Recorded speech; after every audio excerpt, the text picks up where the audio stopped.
Olá, bom dia para você. Seja bem-vindo a essa edição. Nós estamos ao vivo, agora são 10 horas em ponto pelo horário de Brasília. E o convite você já sabe. Vamos juntos conferir os destaques do Brasil e do mundo desta quarta-feira? O presidente Lula deve receber hoje a lista dos projetos selecionados pelos ministérios setoriais para a inclusão no novo PAC. O programa reformulado deve ser anunciado nas próximas semanas.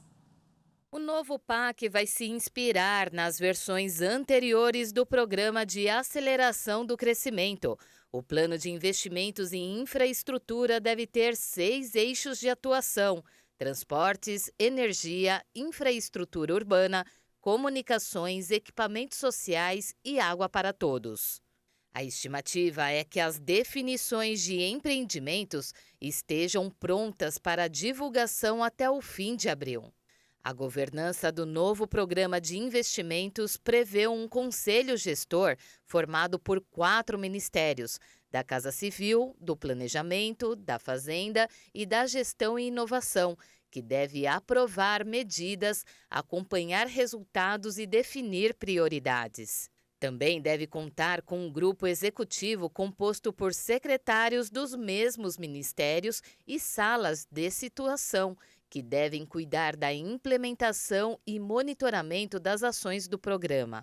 A proposta já conta com uma lista de 417 obras e projetos apresentados pelos 27 governadores. Entre as obras propostas, 136 são em rodovias com pavimentação e duplicação, 60 relacionadas à segurança hídrica de barragens e sistema adutor, 32 de mobilidade urbana com a construção de corredores de ônibus e linhas de metrô. Além dessas, há projetos para saneamento, ferrovias, hidrovias, prevenção a desastres, entre outros.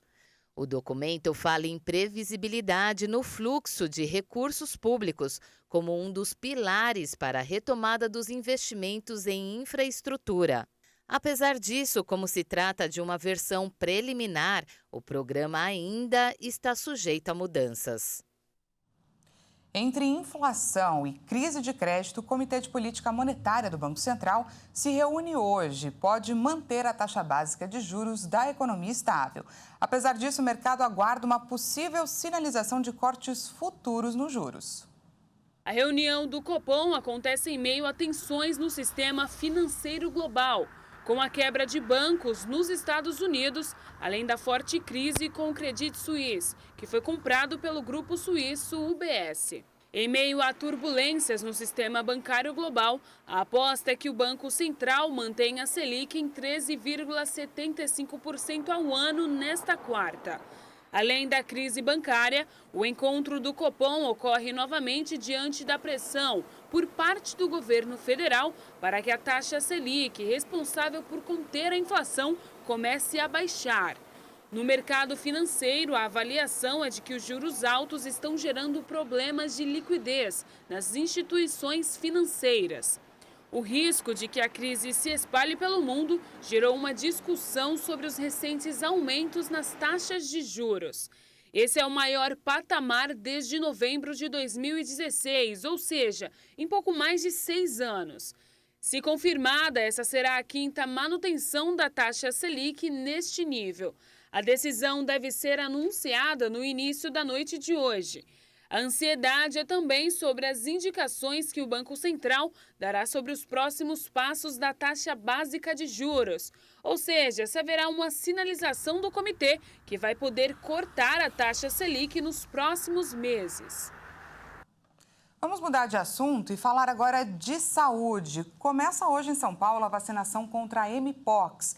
A princípio, as doses serão aplicadas em adultos que têm maior risco de desenvolver a doença nas formas graves, em quem teve contato ou em quem tem maior risco de exposição ao vírus. Vamos conferir. Ao todo, estão disponíveis 1.375 doses da vacina contra a Mpox, que antes era chamada de varíola dos macacos. A aplicação acontecerá em 17 serviços de atenção especializada, os SAIS. O público-alvo será os adultos com mais risco de desenvolver a doença nas formas graves. Serão imunizadas tanto pessoas que tiveram exposição ao vírus, quanto as que não tiveram diagnóstico da doença, mas fazem parte do grupo de risco. A vacina não deve ser aplicada junto com outros imunizantes. No caso de quem teve pré-exposição ao vírus, receberão as doses pessoas portadoras de HIV que apresentem contagem de linfócitos inferior a 200 células nos últimos 6 meses. Essa condição deixa o sistema imune menos capaz de combater determinadas infecções. De acordo com o Ministério da Saúde, esse público representa atualmente cerca de 16 mil pessoas em todo o país. Profissionais de laboratórios que trabalham diretamente com o vírus da monkeypox. No caso da vacinação pós-exposição ao vírus, receberão as doses pessoas que tiveram contato direto com fluidos e secreções corporais de pessoas suspeitas, prováveis ou confirmadas para a mpox. E nos destaques internacionais, pelo menos 18 pessoas ficaram feridas nesta quarta-feira, entre elas crianças, após um míssil russo atingir um prédio residencial na cidade ucraniana de Zaporízia. Uma câmera de segurança registrou o momento exato em que o ataque acontece, destruindo pelo menos 2 blocos de um edifício de 9 andares. As vítimas encontradas até o momento foram internadas, 4 delas em estado crítico. Outras informações sobre o número de vítimas fatais ainda não foram divulgadas. De acordo com as forças ucranianas, as sirenes de alerta para mísseis foram acionadas na capital, mas os militares só conseguiram interceptar 16 dos 21 drones de fabricação iraniana usados nos ataques. O presidente ucraniano Volodymyr Zelensky lamentou o bombardeio nas redes sociais e disse que o mundo precisa de união e determinação para derrotar a Rússia e proteger vidas. Manifestantes contrários à reforma da Previdência do presidente Emmanuel Macron continuam nas ruas de várias cidades da França. Confrontos com a polícia foram registrados.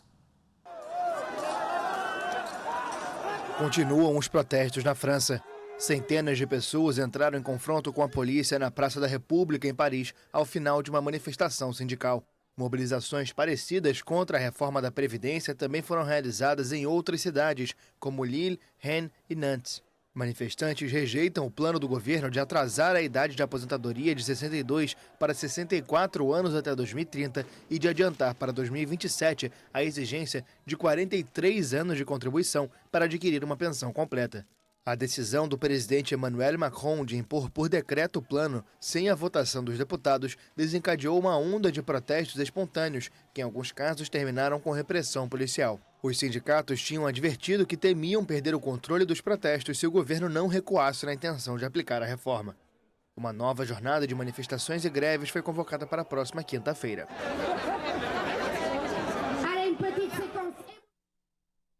Essa edição fica por aqui. Muito obrigada pela companhia. Como a notícia não para aqui na HIT, daqui a pouco, Kleber Werneck chega com mais informações para você, às 11 horas. Não perca!